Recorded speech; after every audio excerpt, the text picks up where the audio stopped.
So first we're gonna add 1.5 ounces of Ohm's dark chocolate and sea salt liqueur.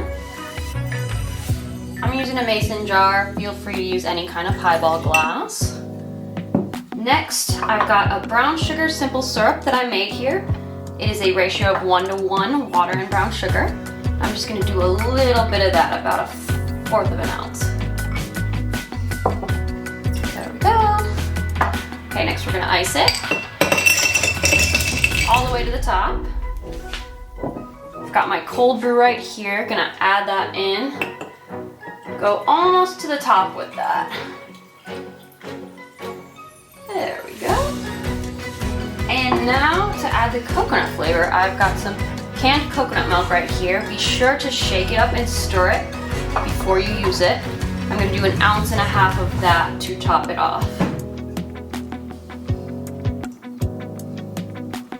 Ooh, nice.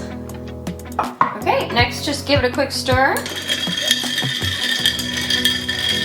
If there are some little chunks from the coconut milk, they will dissolve the longer you stir it. And there we are. Okay, Cafe Loco. Here we go. Refreshing, creamy, low ABV, just what I need on this sunny day. Remember to go to organicmixology.com and purchase Ohm liqueurs, and please subscribe below. Thanks everyone.